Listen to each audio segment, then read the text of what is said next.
I wanted to open up the spoken word portion of this by reading the same quote that the RNL show quoted during the interview with BA, and also read another quote from BA as well along with it. This I also have a spoken word piece I'm gonna do, but anyway.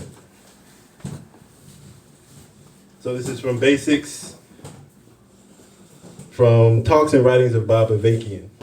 It says, if you don't have a poetic spirit, or at least a poetic side, it is very dangerous for you to lead a Marxist movement or be a leader of a socialist state. And then the quote I want to read from BA says, there's the potential for something of unprecedented beauty to arise out of unspeakable ugliness. Black people playing a crucial role in putting an end, at long last, to this system which has for so long not just exploited, but dehumanized, terrorized, and tormented them in 1,000 ways. Putting an end to this, and the only way it can be done, by fighting to emancipate humanity, to put an end to the long night in which human society has been divided into masters and slaves, and masses of humanity has been lashed, beaten, raped, slaughtered, shackled, and shrouded in misery. So that was from BA.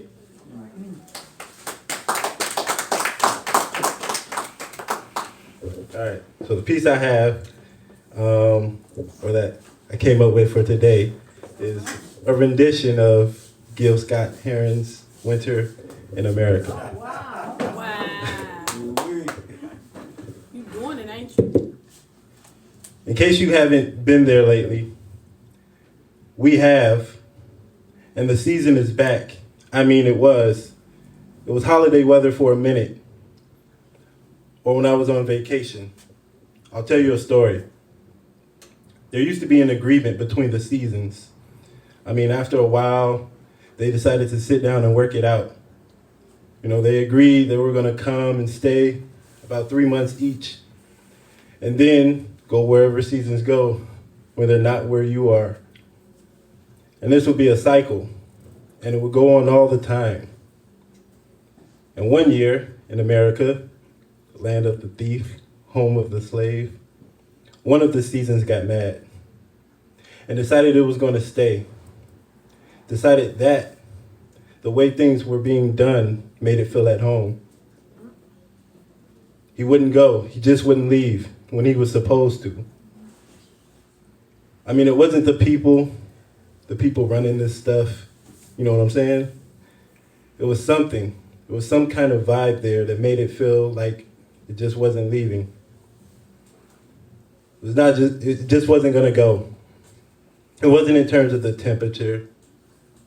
It was in terms of the philosophy, in terms of the politics, the psychology, the way things were going in another direction. And for so long, where we come from, there's no spring, there's no summer, no fall. We have been taken over by a season of ice. Very few people recognize it for what it is. Although they feel uncomfortable, very few people recognize the fact that somehow the seasons just don't change. I mean, you can acclimate to it. You can politically acclimate to it. You can philosophically acclimate to it. You start to relate everything to the season of ice. And so your dreams become frozen, your ideas become frozen, your promises become frozen. The days are frozen days, they're frozen nights, frozen aspirations, frozen inspirations. There's something wrong. There's something wrong. There's something wrong with winter in America. We like to talk about a season that is taken over. The season's called winter. From the Indians who welcomed the Pilgrims and the buffalo that once ruled the plains, like the vultures, circling beneath the dark clouds, looking for the rain. Like the cities staggered on the coastline, living in a nation that just can't much more. Like the forests buried beneath the highways that never had a chance to grow. That never had a chance to grow. It's winter. It's winter in America. A time when all of the healers have been killed or been betrayed. People say there's something wrong. Everybody ought to know it's winter in America. The truth is there aren't many people fighting because not many people know what to save, except save yourself or save your soul. Even the Lord knows it's winter in America. The Constitution, a noble piece of paper with free society. Well, they struggled, but they died in vain.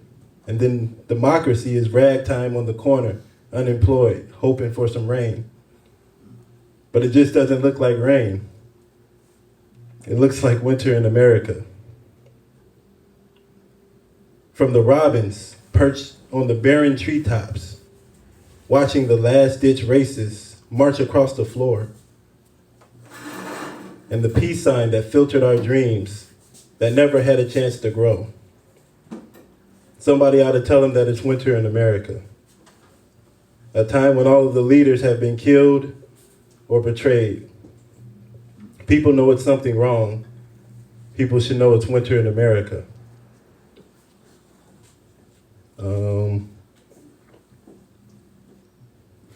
One second. This is a season of winter. It's cold. Well, it is and it isn't. The cold, that is. A cold where you see videos and images of people traversing through harsh conditions and lives not fit for living, just to make it to the border and be separated from their children, put in cages, and left to rot if they're lucky, and sent back if they're not, to the hell that they escaped from. It's not just cold, it's winter in America. How so many people vehemently are standing up and rising up against oppression and then brutally repressed, murdered, slain, although not in vain. It's cold. It's winter in America. From the police brutality and murder being normalized, the whole history of the police, from the slave catchers to the KKK to the killer cops of today, talk about winter in America. It's cold like having the decision, the choice on whether or not you want to have children, being ripped away, being told that that your future, your plans, your hopes, your dreams don't matter as much as the life of a fetus. Man, talk about winter in America. It's cold. It's cold, but enough of the winter blues, the spring of sorrow, a summer of capitulation, and the fall of regret. We need to warm up and heat things up. We need to be on fire to make change. But just our luck, if you believe in that sort of thing, luck that is. It's a new year. And while yes, it's winter, we need to be done with winter in America. It's long, cold, dark night for human history. We need hope. We need a new season, a season of change, radical change. We need people questioning, why the hell were they putting up with winter for so long? Is this the only way things can be? Or is there some other season out there? Questioning, is there something wrong with winter in America, or is there something wrong with America? People can no longer afford to allow the people who dominate this country and these imperialists to keep letting us accept this winter in America. We can no longer afford to live through this winter in America. Thank you.